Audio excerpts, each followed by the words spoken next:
Hello दोस्तों, आप सभी का स्वागत है हमारे यूट्यूब चैनल मोनी एजुकेशन पर। हम लोग पढ़ने वाले हैं आज की इस वीडियो में कक्षा 7 हमारा भूमंडल यानी भूगोल यूपी बोर्ड का पाठ 3। इस पाठ का नाम है धरातल के रूप बदलने वाले कारक। आंतरिक कारक यानी धरातल के आंतरिक रूपों को बदलने वाले कारक इस चैप्टर का नाम है। तो इसका ही हम लोग प्रश्न उत्तर देखेंगे। तो आइए देखते हैं प्रश्न नंबर पहला।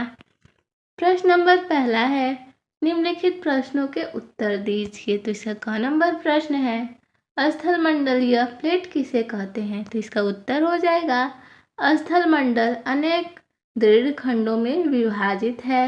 इन्हीं खंडों को स्थल मंडलीय प्लेट कहते हैं, जैसे यूरेशियन प्लेट, प्रशांत महासागरीय प्लेट इत्यादि हैं। ख नंबर है, ख नंबर प्रश्न में पूछा है, पृथ्वी के आंतरिक बल से आप क्या समझते हैं? तो इसका उत्तर हो जाएगा, ऐसे बल जो पृथ्वी के आंतरिक भाग में यानी अंदर वाले भाग में उत्पन्न होते हैं आंतरिक बल कहलाते हैं। ग नंबर प्रश्न देखेंगे। ग नंबर में पूछा है, मोड़दार पर्वत का निर्माण कैसे होता है? तो इसका उत्तर हो जाएगा, जब आंतरिक बल आमने सामने कार्य करता है या कार्य करते हैं तब दबाव की क्रिया होती है। इससे धरातल में मोड़ पड़ जाते हैं और मोड़दार यानी वलित पर्वत का निर्माण होता है। अगला प्रश्न देखेंगे। घ नंबर में पूछा है, घ नंबर में है, ज्वालामुखी कितने प्रकार के होते हैं? इनके लक्षणों को भी स्पष्ट करें। तो इसका उत्तर हो जाएगा, ज्वालामुखी 3 प्रकार के होते हैं। पहला है जागृत ज्वालामुखी, दूसरा है सुषुप्त ज्वालामुखी, तीसरा है शांत ज्वालामुखी। तो इसके बारे में इसके लक्षण को देखेंगे। अब ये प्रकार थे ज्वालामुखी के, अब इनके लक्षण को भी देखेंगे। तो पहला लक्षण है जागृत ज्वालामुखी का। ये ज्वालामुखी हमेशा क्रियाशील रहते हैं। इनसे लावा हमेशा निकलता रहता है, जैसे सिसिली द्वीप का एटना और स्ट्रोम्बोली ज्वालामुखी। दूसरा है सुषुप्त ज्वालामुखी। ये ज्वालामुखी काफी समय तक शांत रहने के बाद एकाएक लावा, राख आदि उगलने लगते हैं, जैसे जापान का फ्यूजियामा और इटली का विसुवियस। तीसरा है शांत ज्वालामुखी। इस ज्वालामुखी से कभी उद्गार हुआ था, किंतु अब नहीं हो रहा है, क्योंकि इसका मुख यानी क्रेटर ज्वालामुखी पदार्थ से या पानी भर जाने के कारण बंद हो गया है, जैसे म्यांमार का पोपा और संयुक्त राज्य अमेरिका की क्रेटर झील। अंगा नंबर प्रश्न देखेंगे। अंगा नंबर में पूछा है, ज्वालामुखी से मनुष्य को होने वाले लाभ व हानि बताइए। तो इसका उत्तर हो जाएगा, ज्वालामुखी से हानि। तो पहले हम लोग इसकी हानियां देखेंगे, ज्वालामुखी से जो हानियां होती हैं। तो पहली हानियां हैं, ज्वालामुखी विस्फोट से निकलने वाले लावे के नीचे वनस्पति तथा जीव जंतु दब जाते हैं। दूसरा है, इसके कारण समीपवर्ती भागों में प्रायः भूकंप भी आ जाते हैं। यानी समीपवर्ती मतलब होता है आसपास के जो जगह होते हैं या भाग होते हैं, वहाँ पर भूकंप आ जाता है जब ज्वालामुखी फटती है। तो तीसरा है, लावा प्रवाह से सैकड़ों किमी तक खेत, मकान आदि नष्ट हो जाते हैं। जो ज्वालामुखी की प्रवाह होती है उससे सैकड़ों किमी तक खेत या मकान जो होते हैं नष्ट हो जाते हैं। चौथा है, समुद्र में विस्फोट से जल उबलने लगता है, जिसे बड़वानल कहा जाता है। जो समुद्र है उसमें विस्फोट से जल उबलने लगता है, जिसे बड़वानल कहा जाता है, जिससे समुद्री जीव मर जाते हैं।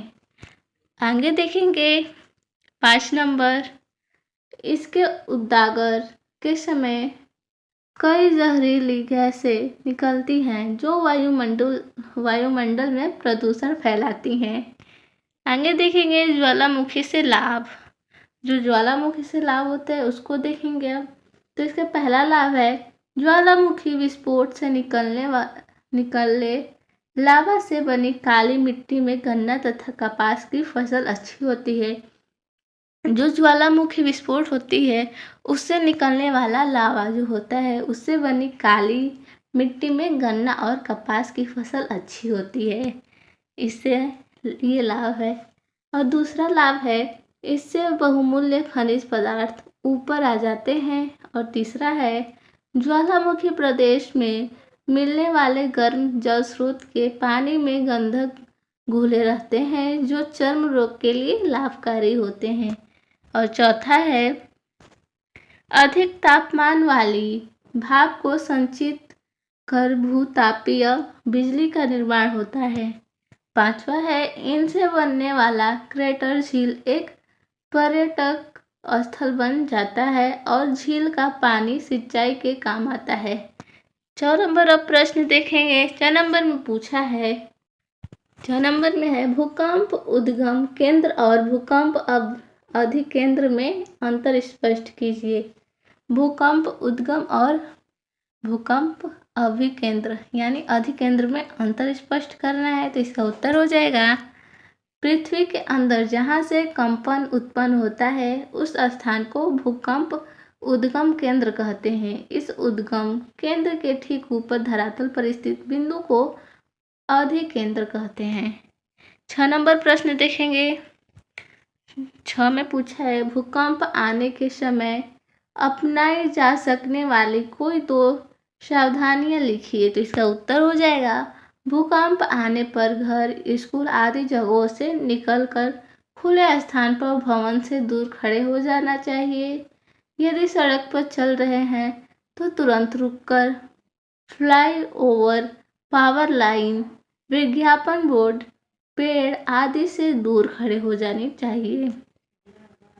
जब भी भूकंप आए तो हमें अपने घरों से, स्कूल से बाहर जाकर दूर खड़ा हो जाना चाहिए। और सड़क पर जब हम लोग चलते हैं तो हमें तुरंत रुककर फ्लाईओवर, पावर लाइन, विज्ञापन बोर्ड और पेड़ इत्यादि से दूर खड़े हो जाना चाहिए।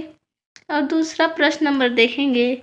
प्रश्न नंबर दूसरा है निम्नलिखित के सही जोड़े बनाइए। तो इसका उत्तर आइए देखते हैं। तो पहला है एटना। एटना का हो जाएगा इटली, तो इसको इटली से मिला देंगे। एटना का हो जाएगा इटली। और दूसरा है कोटोपैक्सी, तो इसका हो जाएगा कोटोपैक्सी का हो जाएगा सबसे ऊंचा ज्वालामुखी। तो हम लोग सबसे ऊंचा ज्वालामुखी से मिला देंगे कोटोपैक्सी को। और तीसरा है नर्मदा नदी, तो इसका हो जाएगा भ्रंश घाटी, तो इसको भ्रंश घाटी से मिला देंगे। और चौथा है हिमालय, तो हिमालय का हो जाएगा वलित पर्वत, तो हिमालय को वलित पर्वत से मिला देंगे। प्रश्न नंबर 3 देखेंगे। प्रश्न नंबर 3 में है रिक्त स्थानों की पूर्ति कीजिए। तो इसका क नंबर है ज्वालामुखी के छिद्र को रिक्त स्थान कहते हैं। तो ज्वालामुखी के छिद्र को क्या कहते हैं? तो वीवर यानी क्रेटर कहते हैं। तो यहाँ पर हम लोग भर देंगे रिक्त स्थान की जगह पर वीवर ब्रैकेट में क्रेटर। ख नंबर है अधिकतर भूकंप रिक्त स्थान महासागर के दोनों तट पर आते हैं। तो किस तट पे आते हैं? किस महासागर के तट पे आते हैं? तो इसका हो जाएगा प्रशांत। तो खाली स्थान की जगह भर देंगे प्रशांत। अधिकतर भूकंप प्रशांत महासागर के दोनों तट पर आते हैं। ग नंबर है स्थलमंडलीय प्लेट रिक्त स्थान पर तैर रही है। तो इसका हो जाएगा दुर्बलता मंडल। स्थलमंडलीय प्लेट दुर्बलता मंडल पर तैर रही है। घ नंबर है मैग्मा जब धरातल पर फैलता है तो उसे रिक्त स्थान कहते हैं। जब मैग्मा धरातल पर फैलता है तो उसे क्या कहते हैं? तो लावा कहते हैं। तो रिक्त स्थान की जगह पर भर देंगे लावा। मैग्मा जब धरातल पर फैलता है तो उसे लावा कहते हैं। आज के लिए बस इतना ही था। मिलते हैं नेक्स्ट वीडियो में, तब तक के लिए धन्यवाद।